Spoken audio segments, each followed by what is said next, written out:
de tus propuestas, en lo que estás trabajando, una de ellas en los ejes principales de trabajo, cuando hablas de familia y economía, dices hacer que los recursos de remesas sean utilizados en México en proyectos productivos y desarrollo comunitario en el lugar de origen. Desafortunadamente, pero en la cotidianidad, las remesas son para gasto corriente, Alejandro. Es decir, las familias pues utilizan ese dinero para mantenerse. A fuerza tienen que... ¿Tu propuesta cuál es? ¿Y cómo ponerla en una ley? Que es la parte legislativa. Por ejemplo, cuando yo hablo de que podemos transformar la remesa en patrimonio, es que en determinado momento desde Infonavit puedan ser sujetos de financiamiento. Los migrantes puedan pagar su crédito de vivienda desde el lugar de origen y tengan su patrimonio desde su lugar de residencia y tengan su patrimonio en su lugar de origen. Okay. Eso es en la ley de vivienda. ¿Qué es lo que sucede con los proyectos productivos? Con el 3x1, yo creo que es momento de rediseñar los proyectos y que eso se puede hacer desde la Ley de Desarrollo Social, porque ya cuando estos programas, ¿cuántos años tienen?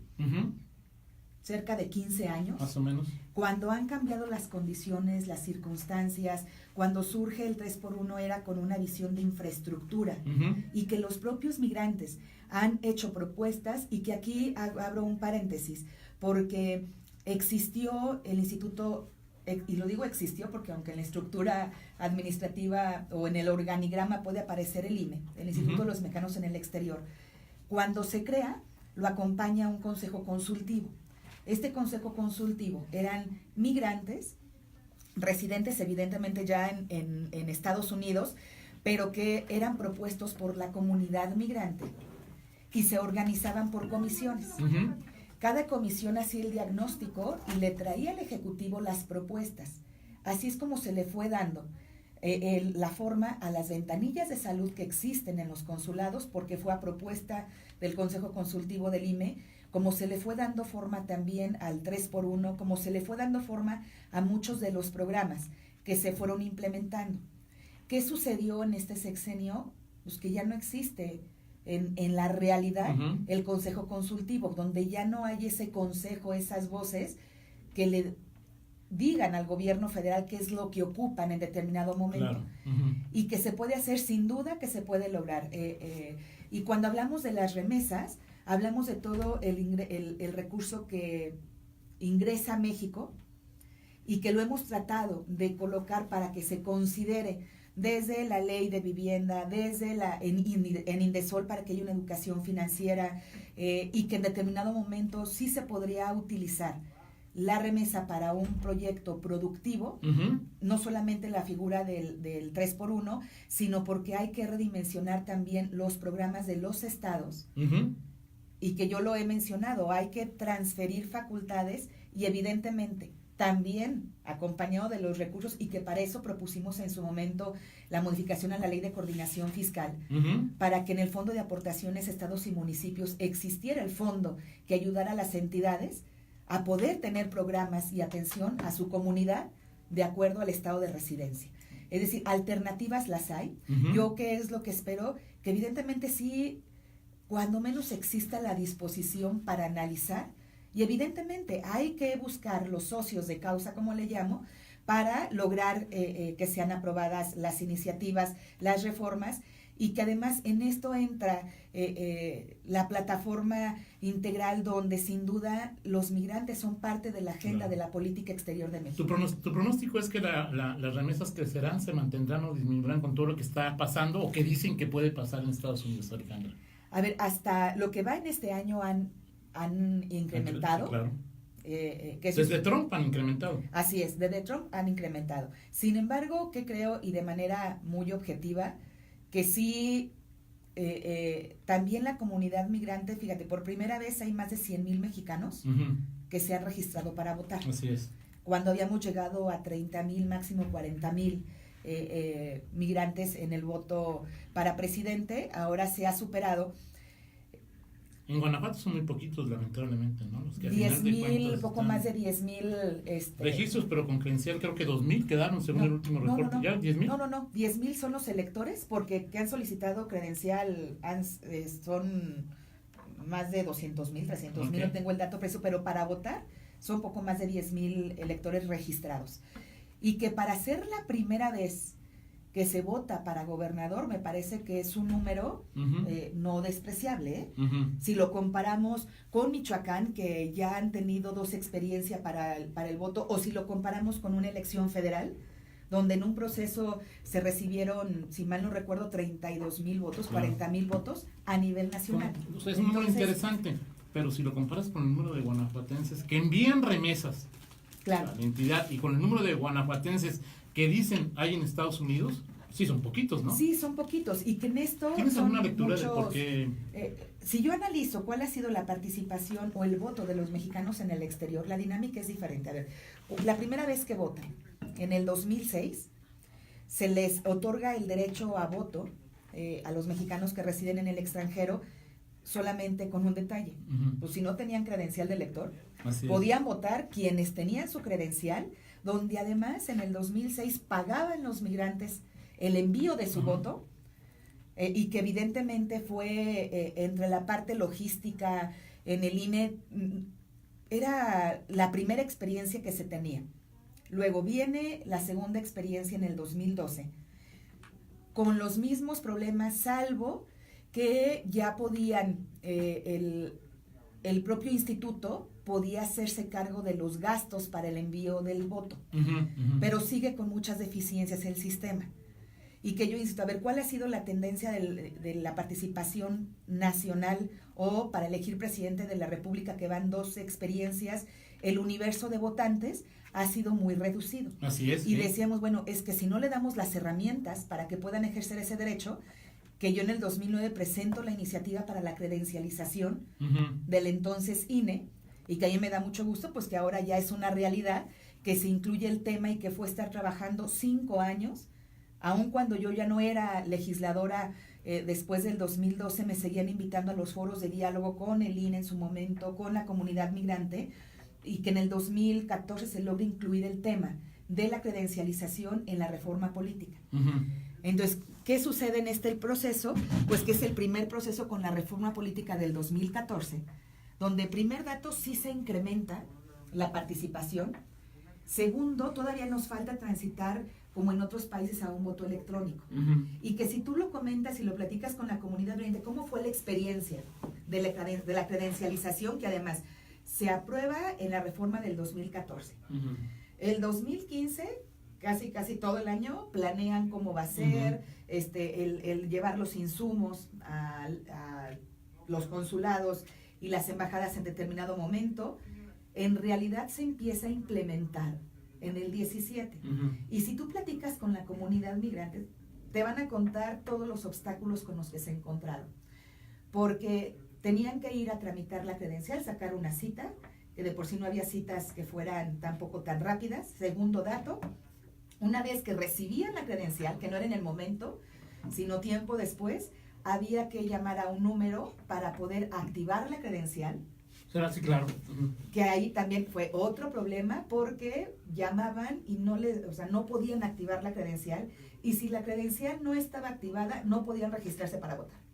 ¿No? Entonces, digo, cuando platicamos con ellos de todo lo que fue el proceso, la verdad es que lograr más de 100,000 mexicanos que se hayan registrado, yo primero lo reconozco porque no fue sencillo para ellos, y que si yo hablo de Guanajuato con más de 10,000, sin duda caben en estos mismos argumentos y ser la primera experiencia.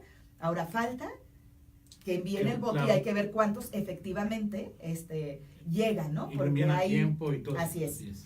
Miguel, ¿tienes alguna pregunta? Sí, ahora en ese sentido no sale, digo, se tiene que hacer, y creo que es un asunto que se tiene que consolidar en la democracia mexicana, pero cuando ya vayas a hacer el análisis de los votos de mexicanos en el extranjero, ¿valdrá la pena cuando ya saquemos el promedio? ¿Cuánto nos costó cada voto? O sea, aunque es muy costoso porque, y eso yo lo vengo diciendo, primero, porque hay algunas inconsistencias en la propia ley electoral. Por ejemplo, tienen el derecho al voto desde el 2000, para el 2006, 2012 y ahora para elegir presidente de la República, pero no se puede hacer, no puede ir ningún candidato a hacer campaña allá, ¿no? Tuvieron hasta el último día de marzo para registrarse, hablando de la elección de este año, para registrarse y poder ser un elector y le llegara su paquete, nada más que las campañas empezaban justo cuando ellos tenían que cerrar. Sí. O sea, esas inconsistencias del sistema político y que no se lograron en la reforma que se hizo en el 2014, no se le puso orden y congruencia. Entonces, hemos ido avanzando. ¿Cuál es el siguiente paso? Sin duda, tiene que ser el voto electrónico y que lo estuvimos insistiendo en que se buscara la alternativa, porque eso te abarata muchísimo el costo, por un lado. Segundo, en que se tienen que buscar periodos dentro del proceso de campaña, que haya la oportunidad de que sí se haga una campaña presencial, que la tecnología te ayuda mucho y ahora puedes estar en contacto y redes sociales, pero nunca la tecnología va a quitar el contacto, la importancia del contacto humano, de la visita, y que estos creo que son los pendientes del sistema político, de la democracia para los mexicanos. Hay tantos que tenemos que revisar y que ir perfeccionando el sistema, pero sí hay muchas inconsistencias en el propio proceso. Sin duda es un voto que siempre cuando se saca en el corte, digamos, salió muy caro. Sí, claro, salió muy caro porque todavía son procesos muy rústicos.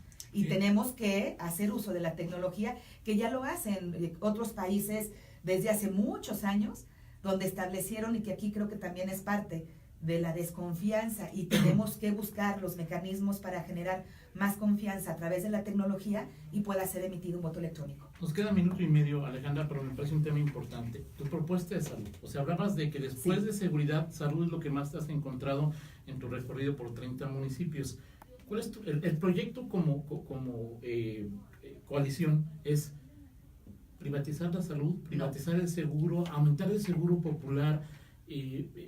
Estamos ante un problema muy serio de salud en el país. ¿Cuáles son tus principales propuestas en 1 minuto, y en otra charla lo ampliamos? Sí, porque es un tema muy importante que ocupa de tiempo, desde una reforma al sistema de salud de México, que es un sistema muy complejo, y que eso evidentemente no ocupa 1 año, 2 años, sino poder sentar y poder rediseñar el sistema de salud. No es sencillo, sin embargo yo creo que es necesario, por un lado. Segundo, insistir con la modificación a la ley de presupuesto, donde salud no sea de las áreas que se le reduzcan el presupuesto año con año, que ya hubieron iniciativas, porque en desarrollo social el derecho a la salud es parte del desarrollo de las personas. Y entonces está establecido, por ejemplo, que no se le podrá reducir el presupuesto a ciencia y tecnología, a los proyectos de comunidades y pueblos indígenas, a otras áreas del gobierno, pero salud no entra en ese apartado, en ese artículo de la Ley de Desarrollo Social, que me parece que es importante. México es de los países, o el país más bien de la OCDE, donde menor inversión en salud se tiene, comparado con cualquier... ciencia y tecnología y muchos Pero otros. Mira, cuando menos en ciencia y tecnología tiene ya un piso. En salud no. ¿Y qué es lo que hemos visto? A partir del 2013, reducciones cada año con menos presupuesto, tan solo para el seguro popular. Ahora hay factores como la salud transversales, ¿no? Por ejemplo, la diabetes y el consumo de refrescos. ¿A favor o en contra del aumento en los impuestos a los refrescos? No, en contra, porque eso no corrige el origen. A ver, el que se pongan más impuestos no quita el vicio. Lo que hay que trabajar más es en la educación, y en salud son muchos rubros. Salud ambiental, la salud desde el ámbito educativo, claro, los hábitos y la familia. Pero aquí hay un tema importante al que yo le he apostado y que tardamos mucho en integrar la iniciativa y en investigar, que es la detección oportuna y la atención oportuna y la prevención. Porque, y aquí la propuesta principal y la causa principal en el tema de salud, además de la reforma que es necesario, es unificar los criterios para la aplicación del tamiz, ampliar. Claro. El tamiz que se está aplicando a los bebés es muy limitado. se detectan 5 enfermedades cuando hay ya laboratorios, ya está probado que hay un tamiz que puede detectar hasta 88 enfermedades. Entonces, resulta que el presupuesto está enfocado, se quiere enfocar a la contención y no a la prevención, y a la detección oportuna. Esa es la clave para mí. No va a haber presupuesto suficiente que alcance, y te pongo nada más un ejemplo. Tan solo en un año, si mal no recuerdo fue el 2014 o 2015, se redujo solo al Seguro Popular 9,000 millones de pesos del presupuesto aprobado al ejercicio, de los recortes. Perfecto. El tamiz ampliado para detectar más de 60 enfermedades cuesta 2,000 millones. ¿Recursos? Los hay. Lo platicamos en otra ocasión. Muchas gracias. Al contrario, Toño, muchas gracias. No, gracias a ti.